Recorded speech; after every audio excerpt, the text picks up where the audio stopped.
देखिए, मेरा तो मानना है कि अगर वन नेशन वन इलेक्शन की बात आती है तो इससे सबसे बड़ा फ़ायदा युवाओं को है।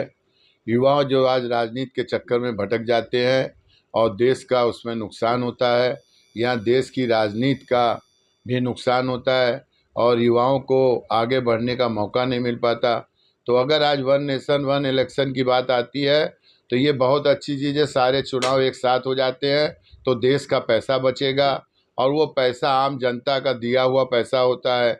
तो जितना पैसा बचेगा हमारा देश उतना उन्नति करेगा और वो पैसा और चीज़ों के काम में आएगा।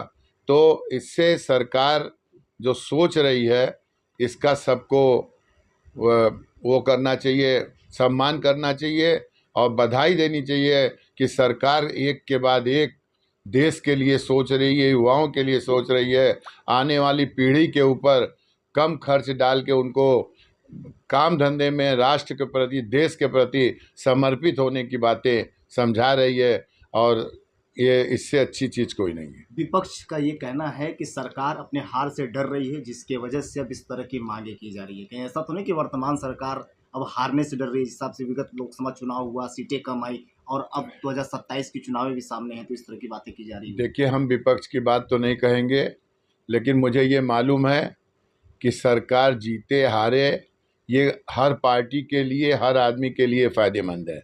और जो सरकार जैसा काम करेगी वैसा पाएगी, जैसा बीज बोओगे वैसा फल पाओगे।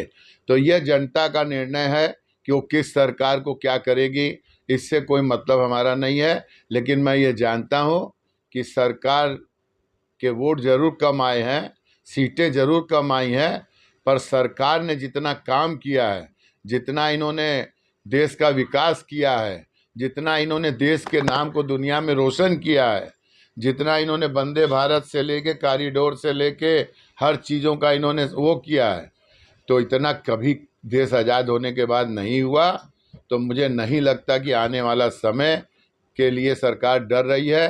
सरकार खुलेआम इसको चुनाव कराकर अपने आप को यह दिखाना चाहती है कि मैं सारे देश में चुनाव एक साथ कर सकता हूँ। आप समर्थन दे रहे हैं कि वन नेशन वन इलेक्शन लागू होना मैं इसका पूर्ण समर्थन देता हूँ और मैं मोदी जी के दिमाग को, मोदी जी की सोच को, मोदी जी के विचार को सम्मान देता हूँ कि हमारे देश का कोई अगर कर्मठ, ईमानदार, मजबूत, निडर शेर अगर कोई है तो वो मोदी और योगी है। सब्सक्राइब कीजिए हमारे चैनल को और बेल आइकॉन को दबाइए हमारी लेटेस्ट वीडियो सबसे पहले देखने के लिए।